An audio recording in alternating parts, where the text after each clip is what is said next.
When billionaire Marcus Blackwood announced, "Open my safe, get $100 million" on live TV, he was laughing. He thought no one could crack his legendary vault. What he didn't expect was a 12-year-old girl from Detroit's poorest neighborhood, a girl whose grandfather taught her one thing before he died: every lock has a soul. This is the story of how Zara Williams humiliated a billionaire and how justice was finally served. Marcus Blackwood wasn't just rich. He was the kind of rich that made other rich people feel poor. His net worth? $47 billion. His ego? Even bigger. And on that September evening, surrounded by cameras and flashing lights, he stood on the stage of his own TV special with a smile that could only belong to a man who believed he was untouchable. Behind him sat the Blackwood Vault, custom-built, titanium reinforced. 27 different locking mechanisms working in perfect harmony. The world's top safecrackers had tried to open it. FBI specialists had tried. Even his own security team, the best money could buy, had tried. They all failed. "Ladies and gentlemen," Marcus announced, his voice dripping with arrogance, "I'm going to make this simple. Anyone, and I mean anyone, who can open this safe gets everything inside. $100 million. Cash." The audience gasped. The camera zoomed in. Social media exploded. But Marcus wasn't worried, because Marcus knew something everyone else didn't. That safe wasn't just difficult to crack. It was impossible. He had spent $15 million making sure of that. "But here's the catch," he continued, that smug smile growing wider. "You get 1 hour, 60 minutes.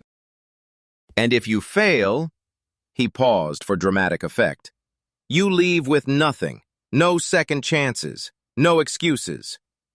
Over the next 3 weeks, people came from all over the world. Professional safecrackers, engineers, mathematicians, former criminals who had spent decades breaking into vaults. One by one, they tried. One by one, they failed. And each time someone walked away defeated, Marcus laughed.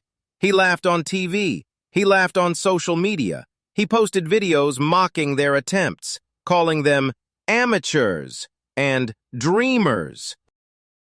The challenge became more than just a game show. It became a symbol of how the rich could dangle hope in front of ordinary people, only to snatch it away. But Marcus made one mistake, one fatal mistake. He underestimated hope, because hope has a way of showing up in the most unexpected places. And sometimes, hope comes in the form of a 12-year-old girl with nothing to lose and everything to prove. Zara Williams lived in a part of Detroit that most people pretend doesn't exist. The kind of neighborhood where streetlights don't work, where abandoned houses outnumber occupied ones, and where dreams go to die. She lived with her mother, Angela, in a 2-bedroom apartment on the 3rd floor of a building that should have been condemned years ago. The elevator hadn't worked since before Zara was born. The heating was unreliable, and every winter they slept with 3 blankets each just to stay warm. Angela worked 2 jobs, cleaning offices during the day and stocking shelves at a grocery store at night. She left before Zara woke up and came home after Zara fell asleep. They communicated through notes left on the kitchen counter. "Dinner's in the fridge. Did your homework? I love you, baby girl." Zara never complained. She understood. She understood that her mother was fighting a war that most people couldn't see. A war against poverty. A war against a system that seemed designed to keep people like them down. But despite everything, Zara had something that money couldn't buy. She had her grandfather's legacy. Isaiah Williams was a man of deep faith, a retired locksmith who spent 50 years opening doors for people, literally and figuratively. Before he passed, he taught Zara everything he knew. Not just about locks, but about life. "Every lock has a soul, baby girl," he used to say, his weathered hands guiding her small fingers over the mechanisms. "You just gotta listen. You gotta feel. The lock will tell you its secrets, if you're patient enough to hear them. Zara didn't fully understand what he meant back then. She was only 8 when he passed. But his words stayed with her, carved into her heart like an inscription on stone. She started practicing on old locks from the junkyard. Padlocks, deadbolts, combination safes from abandoned stores. She took them apart, studied them, learned their language. By the time she was 10, she could open most locks in under a minute. By 11, she was solving puzzles that stumped adults. Her teachers didn't notice. Her classmates thought she was weird. But Zara didn't care, because when she was working on a lock, she felt close to her grandfather. She felt like he was still there, guiding her hands, whispering encouragement. Find the soul, baby girl. Find the soul. One evening, while doing homework at the kitchen table, Zara saw it. The TV was on in the background. Her mother had forgotten to turn it off before leaving for her night shift. And there was Marcus Blackwood, laughing at another failed challenger. Pathetic, he sneered. Did this guy really think he could crack my safe? With that education? From that background? The camera showed the defeated man walking away, head down, shoulders slumped. And Marcus just kept laughing. Something ignited inside Zara, something hot and fierce. She looked at the screen, then at her hands, then back at the screen. "Grandpa," she whispered to no one, "I think I found something worth opening." The next day at school, Zara couldn't focus. Her mind kept drifting back to the Blackwood vault. 27 locking mechanisms. That's what the news said. 27 different puzzles working together. During lunch, instead of eating, she went to the library and started researching. She learned about tumbler locks and electronic keypads, about biometric scanners and magnetic seals. She studied the footage of previous attempts, watching how each challenger approached the vault. They were all doing it wrong. They were trying to overpower the safe, trying to outsmart it. But they weren't listening to it.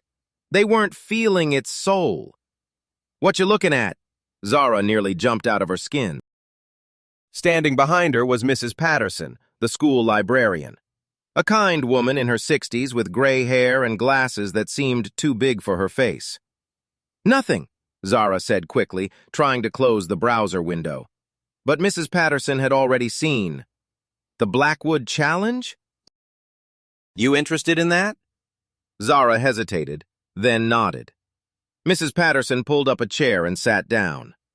"You know, I knew your grandfather. Isaiah was a good man, used to fix the locks at my church for free, never charged a penny." Zara's eyes widened. "You knew Grandpa?" "Oh, yes. He had a gift, your grandfather. Wasn't just about the mechanics with him. He understood things other people couldn't see." She paused, studying Zara's face. "I see that same look in your eyes. Mrs. Patterson, do you think someone could actually crack that safe?" The librarian was quiet for a moment. Then she leaned in close. "I think that safe is just a collection of locks. Fancy locks, expensive locks, but locks nonetheless. And every lock," she smiled, "has a soul." Zara felt her heart skip a beat. Those were her grandfather's exact words. "But Zara," Mrs. Patterson continued, her tone growing serious, "that man on TV, Marcus Blackwood, he's not a good person. He doesn't want anyone to win. That challenge isn't about giving away money. It's about proving that people like us will always fail, that people like him will always win." "Then maybe it's time someone proved him wrong." Mrs. Patterson looked at her for a long moment. Then slowly she smiled. "Your grandfather would be proud." That evening, Zara made a decision. She was going to enter the Blackwood Challenge, but there was a problem. The entry fee was $1,000. Non-refundable, the website said, to keep out the dreamers and time wasters. $1,000. That was almost a month of her mother's salary. Money they didn't have, money they couldn't spare. Zara sat on her bed staring at the ceiling. She couldn't ask her mother. Angela would never agree. She'd say it was too risky, too foolish, too... A knock at her door. "Baby, you okay?" Angela's voice, tired but warm. She must have just gotten home from her day job, with only a few hours before her night shift. "I'm fine, Mama." The door opened anyway. Angela walked in and sat on the edge of the bed. Her eyes were heavy with exhaustion, but they softened when she looked at her daughter. "Something's on your mind, I can tell. You got that same look your grandfather used to get when he was working on a tough lock." Zara couldn't help but smile. "Mama, what if I told you I wanted to do something crazy? Something that might not work, but if it did..." Angela listened as Zara explained. The challenge, the vault, the $100 million that could change their lives forever. When Zara finished, Angela was silent for a long time. Then she reached into her pocket and pulled out a small envelope. "Your grandfather left this for you. Told me to give it to you when the time was right." She handed it to Zara. I think the time is right." Inside the envelope was a letter, and inside the letter was exactly $1,000. The note was simple. "For the lock worth opening. I believe in you, baby girl. Grandpa." Tears streamed down Zara's face. Angela pulled her close. "Looks like your grandfather knew something we didn't." 3 weeks. That's how long Zara had before her scheduled attempt. 3 weeks to prepare for something that professional safecrackers with decades of experience couldn't do. The odds were impossible. The challenge was insane, and Zara had never been more ready. She created a training schedule. Every day after school, she would practice for 4 hours. Weekends were 8-hour sessions. She turned her bedroom into a workshop, filling it with locks of every kind. Mrs. Patterson helped. She found old safes from estate sales and thrift stores. She brought books on mechanical engineering and electronic systems. She even contacted a retired locksmith from Toledo who agreed to coach Zara over video calls. The Blackwood Vault uses a combination of old and new technology, the locksmith explained. Most people focus on the electronic components because they seem more sophisticated. But the heart of that safe is a classic tumbler mechanism. Old school, pre-digital. Zara smiled. Old school was her specialty. But knowing wasn't enough. She needed to feel it. She needed to understand each mechanism not just intellectually, but instinctively. She practiced blindfolded. She practiced with gloves. She practiced while music blared and people shouted around her, simulating the pressure of a live TV environment. She failed. A lot. There were nights when she wanted to quit, when her fingers cramped and her eyes burned and her brain felt like mush, when the locks seemed to mock her just like Marcus Blackwood mocked everyone who tried. One particularly bad night, after failing the same sequence for the 100th time, Zara threw her practice lock against the wall and screamed, "I can't do this!" She collapsed onto her bed, tears of frustration streaming down her face. Through the thin walls, she could hear her neighbor's TV playing the Blackwood Challenge highlights, Marcus's laugh echoing through the apartment. She wanted to give up. She wanted to forget this whole thing and go back to being invisible. Then her phone buzzed. A text from Mrs. Patterson. "When your grandfather first started as a locksmith, he failed his certification exam 3 times.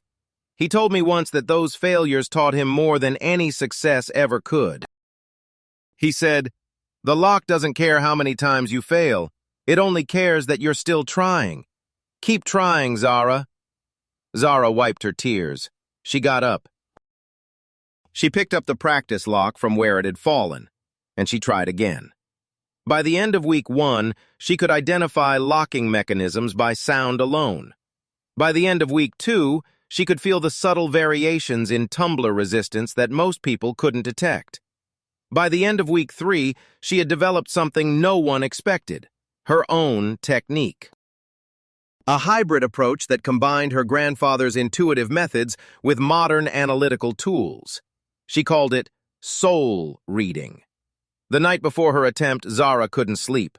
She lay in bed, staring at the ceiling, her heart pounding. Her phone buzzed. A text from an unknown number. When she opened it, her blood ran cold. "Go home, little girl. You're embarrassing yourself. People like you don't win. They never have. They never will. Save yourself the humiliation." No signature. No name. But Zara knew exactly who had sent it.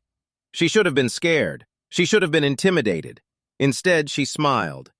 "Thanks for the motivation, Mr. Blackwood," she whispered into the darkness. "See you tomorrow." The Blackwood Arena was massive. A converted warehouse in Manhattan transformed into a glittering showcase for Marcus's ego. Crystal chandeliers hung from the ceiling. Giant screens displayed the vault from every angle. And in the center of it all, like a throne, sat Marcus Blackwood himself. Zara arrived in her best clothes, which were still worn and faded compared to everyone around her. Her mother had wanted to come but couldn't afford to miss work. So Zara walked in alone, clutching her grandfather's letter in her pocket like a talisman. The other audience members stared at her, some with curiosity, some with pity, some with open contempt. "Is that a child? This has to be a joke. Did she get lost?" A security guard approached her. "Excuse me, miss. This is a private event. Are you here with a parent?" Zara held up her confirmation email. "I'm Challenger 847, Zara Williams. I'm here to open the safe." The guard looked at the email, then at Zara. Then back at the email. His eyebrows climbed so high they nearly disappeared into his hairline. "Wait here." Minutes later, Marcus Blackwood himself came striding over. He was taller in person than he looked on TV. More intimidating. His suit probably cost more than Zara's apartment. He looked her up and down, a smile spreading across his face. But it wasn't a kind smile. It was the smile of a predator who had just spotted easy prey. "Well, what do we have here?" "Mr. Blackwood, I'm here to—" "I know why you're here, sweetheart." He turned to the cameras, making sure they were catching every moment. "Ladies and gentlemen, it seems we have our youngest challenger yet. A little girl from—" He glanced at a card someone handed him. "Detroit! Here to try her luck against the Blackwood Vault." The audience erupted in laughter. Thousands of people, all laughing at this small girl standing alone on that massive stage. Marcus soaked it in. "Tell me, sweetie, what makes you think you can do what all these experts couldn't? What special skills does a child from the slums of Detroit have?" The arena went quiet, waiting for her answer. Zara looked up at him, into those cold, mocking eyes, and she said something that wiped the smile right off his face. "My grandfather taught me that every lock has a soul, Mr. Blackwood, and I'm very good at finding souls, even in places where people think they don't exist." For just a moment, just a fraction of a second, something flickered in Marcus's eyes. Uncertainty? Fear? It was gone before Zara could identify it. "How touching." His voice had lost some of its warmth. "Well, rules are rules. You paid your entry fee. You'll get your chance." He turned to the audience. "But I have to warn you all, this might be painful to watch. A poor, naive little girl about to learn a very expensive lesson about how the real world works." The audience laughed again. But this time, some of them looked uncomfortable. This was a child, after all. A child being publicly humiliated by a billionaire on national television. A production assistant approached Zara. "Miss Williams, you're scheduled for 4 p.m. Please wait in the Challengers Lounge." "Actually," Marcus interrupted, "let's move her up. I want to get this over with." He smiled at the cameras. "Give the people what they came for." Zara was led to the challenger's position. Standing before the Blackwood Vault for the first time, she felt its presence. Massive, imposing, designed to intimidate. But underneath the titanium and steel, underneath the electronic displays and biometric scanners, there was something else. A heartbeat. A soul. "Grandpa," Zara whispered, "I found it." Marcus's voice boomed through the speakers. "Your 60 minutes start now." The first few minutes were silent. Zara stood before the vault, not moving, not touching anything, just listening. The audience grew restless. Whispers rippled through the arena. "What is she doing? She's frozen. Stage fright." "Poor thing." Marcus commentated from his throne. "Looks like our little challenger has already given up. Can't say I'm surprised. The vault can be overwhelming for the inexperienced." But Zara wasn't frozen. She was reading. Every lock tells a story before you touch it. Her grandfather had taught her that. The way light reflects off the surface, the tiny vibrations in the air, the almost imperceptible hum of electronic components. The Blackwood Vault was speaking, and Zara was listening. After exactly 4 minutes of stillness, she moved. Her hands went first to the biometric scanner, not to use it, but to feel the housing. She traced the edges, found the seams, located the points where the electronic system interfaced with the mechanical components. "Interesting," she murmured. She moved to the keypad next, standard 12-digit input. But she wasn't interested in the numbers. She was interested in the wear patterns on the keys. The subtle discoloration that revealed which buttons were pressed most often. "Very interesting." Marcus shifted in his seat. "Our challenger appears to be examining the vault, a common beginner's tactic. Unfortunately, looking at a safe doesn't open it." The audience chuckled. But the chuckles were nervous now, because there was something about this girl's movements, something methodical, something professional. As Zara placed her hands on the main dial, "I have to ask you, where are you watching this story from right now? Drop a comment below and let me know. Are you on your phone? Your computer? Curled up in bed?" I love hearing from you all. 20 minutes in, Zara had located the first of the 27 locking mechanisms. A traditional tumbler lock hidden beneath a false panel that nobody else had thought to check. Her fingers worked the dial with the precision of a surgeon. Click! The first lock disengaged. Marcus stood up. "What was that?" The production team scrambled to their monitors. "Sir, she opened something." "That's impossible. What did she open?" "We're not sure. There's no record of that mechanism in our public documentation." For the first time all evening, Marcus Blackwood wasn't smiling. Zara moved to the second mechanism, a magnetic seal disguised as decorative trim.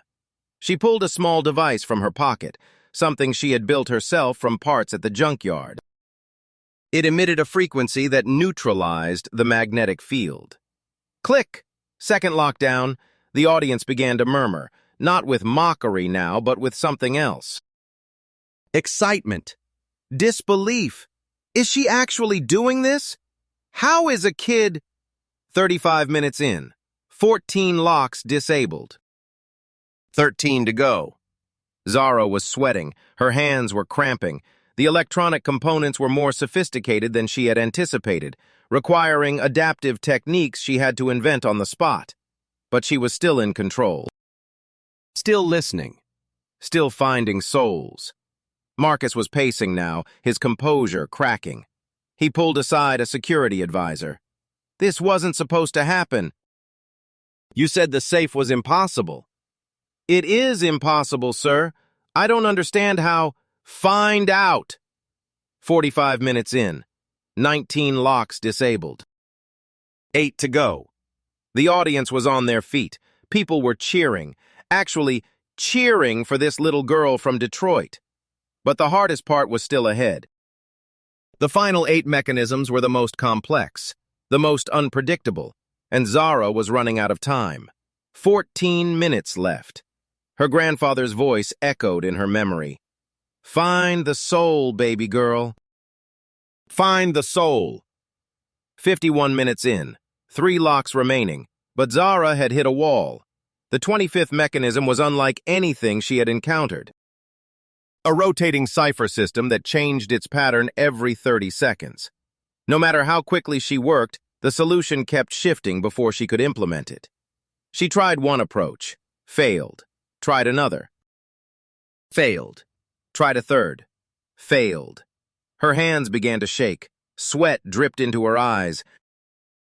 The clock on the wall seemed to tick faster with each passing second. 8 minutes left. The audience had gone quiet. They could see it. The hope draining from Zara's eyes. The impossible weight of the moment crushing her shoulders. Marcus noticed too. His smile returned. It appears our little challenger has finally met her match. Such a shame. She got so close. He turned to the cameras. Let this be a lesson. Dreams are beautiful things, but they don't survive contact with reality. Money wins. Power wins. And people like... He gestured dismissively at Zara. They don't. Zara's vision blurred. Not from sweat this time, from tears. She was going to fail. After everything, the training, the sacrifice, her grandfather's money, she was going to walk away with nothing, just like all the others. I can't do it, she whispered. Grandpa, I'm sorry, I can't. And then in that moment of deepest despair, she heard it. Her grandfather's voice, clear as day. Every lock has a soul, baby girl, even the angry ones. Especially the angry ones. She froze. The angry ones. She had been approaching the cipher as a puzzle to be solved, but what if it wasn't a puzzle? What if it was a trap? A mechanism designed to frustrate, to anger, to make challengers give up? What if the solution wasn't to solve it, but to calm it? Zara took a deep breath. She removed her hands from the safe. She closed her eyes. The audience murmured in confusion. Marcus laughed. Has she given up? I think she's given up. But Zara wasn't giving up. She was listening, really listening. Not to the mechanism itself, but to the spaces between the rotations, the pauses, the silence. And there it was, a pattern within the chaos, a heartbeat within the anger. 5 minutes left. Zara opened her eyes. Her hands returned to the cipher mechanism, but this time she didn't fight it. She moved with it, anticipating its rotations, dancing with its rhythm. Click! 25th lock disabled. The audience gasped. 4 minutes left. 2 locks remaining. Marcus's face had gone pale. That's not possible. That mechanism was designed to be unsolvable. Nothing is unsolvable, Zara said, loud enough for the microphones to pick up. You just have to find its soul. She moved to the 26th lock, a pressure-sensitive system that required exact measurements. One wrong move and the entire vault would reset. 3 minutes left. Her hands were steady now, her mind clear. Her grandfather's presence wrapped around her like a warm blanket. Click! 26th lock disabled. 1 lock remaining. 1 minute left. 60 seconds. The final lock was a masterpiece of paranoid engineering, a combination of tumbler, electronic, and biometric elements that required simultaneous manipulation. One person couldn't possibly... 45 seconds. Zara's left hand worked the tumbler. Her right hand entered a sequence on the keypad. Her thumb pressed against the biometric scanner. Come on, she breathed. Come on! 30 seconds. The tumbler was fighting her. The electronic display was flickering. The biometric scanner kept rejecting her print. You're running out of time, little girl, Marcus shouted, his voice cracking with a mixture of hope and fear. 20 seconds. Zara closed her eyes. She stopped thinking. She stopped trying to force the solution. She just felt. Thank you, Grandpa, she whispered. I found its soul. And in that moment, everything aligned. The tumbler clicked into place. The keypad accepted her sequence. The biometric scanner turned green. 10 seconds. A deep mechanical groan filled the arena, the sound of 27 locks releasing simultaneously. The sound of the impossible becoming possible. 5 seconds. The vault door began to move, slowly at first, then faster. 3 seconds. The door swung open. The timer stopped. 002 nits remaining. For a moment there was absolute silence. Nobody breathed. Nobody moved. Nobody could believe what they had just witnessed. Then the vault's interior lights flickered on, revealing stacks upon stacks of cash. $100 million. Real, tangible, one. The same crowd that had laughed at Zara now stood in stunned silence. Then, like a wave building offshore, the cheering began. First 1 person, then 10, then 100. Then the entire arena was on its feet, screaming, crying, chanting her name. Zara! Zara! Zara! Zara stood before the open vault, tears streaming down her face. Not tears of joy, though there was joy. These were tears of something deeper. Connection, completion, love. "I did it, Grandpa," she whispered. "We did it." The cameras captured everything, her triumph, her tears, and behind her, the face of Marcus Blackwood, a face twisted with an emotion he had never experienced before. Defeat. Complete, total, public defeat. At the hands of a 12-year-old girl from Detroit. A production assistant approached him. "Mr. Blackwood, the money, she won fair and square. We have to—" "I know," he snapped. Then, collecting himself, he forced a smile for the cameras. "Of course, a deal is a deal." He walked toward Zara, each step heavier than the last. The audience watched in breathless anticipation. Marcus extended his hand. "Congratulations, Zara. You've done something no one else could do. You've earned this." Zara looked at his hand, then at his face. She saw the forced smile, the barely concealed rage, the humiliation burning behind his eyes. She shook his hand. "Thank you, Mr. Blackwood, but I didn't do this for the money." "Then why?" "Because someone needed to show the world that people like us can win. That hope isn't foolish, that dreams aren't just for people who can afford them." She released his hand and turned to face the cameras. "And to every little girl watching right now, every kid who's been told they're not good enough, not rich enough, not smart enough, don't believe it. Find your soul, find your gift, and never, ever let anyone tell you what's impossible." The aftermath was immediate and devastating for Marcus Blackwood. Within hours, the footage went viral. Not just Zara's triumph, but Marcus's cruelty. Every mocking comment he had made, every cruel laugh, every dismissive gesture toward a 12-year-old child. The internet, which had largely ignored the Blackwood challenge before, now turned its full attention to the man behind it. And they didn't like what they saw. #BoycottBlackwood trended worldwide. Investors started pulling out. Business partners distanced themselves. The stocks of his various companies began to plummet. But it got worse. Emboldened by Zara's victory, former employees started coming forward. Stories emerged. Stories of workplace abuse, of illegal business practices, of a man who had built his empire not through genius, but through exploitation and intimidation. Federal investigators took notice. Within a week, Marcus Blackwood was being investigated for fraud, tax evasion, and a dozen other charges. His assets were frozen. His passport was confiscated. The man who had laughed at everyone else wasn't laughing anymore. The press camped outside his Manhattan penthouse, shouting questions he refused to answer. His lawyers released statements that nobody believed. His PR team quit en masse. One particularly brutal headline read, "Blackwood's safe is open, and so is his criminal history." And through it all, one image kept circulating. A screenshot from the live broadcast showing the exact moment the vault door opened. Zara's face radiant with triumph, and behind her, Marcus's face contorted with shock and disbelief.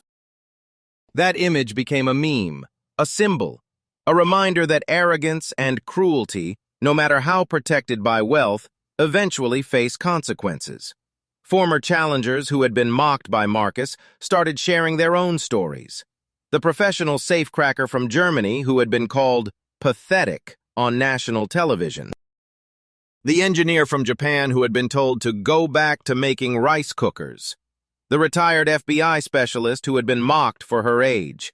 One by one, they spoke out, and one by one, they thanked Zara, not just for winning, but for showing them that their defeat wasn't a reflection of their worth. It was a reflection of a system rigged against them by a man who couldn't stand the thought of losing. The irony wasn't lost on anyone. Marcus had created the challenge to prove his superiority, to humiliate ordinary people and feel powerful. Instead, he had created the very thing that destroyed him. 3 months later, Marcus Blackwood was arrested on 17 counts of financial fraud. His empire collapsed. His fortune vanished.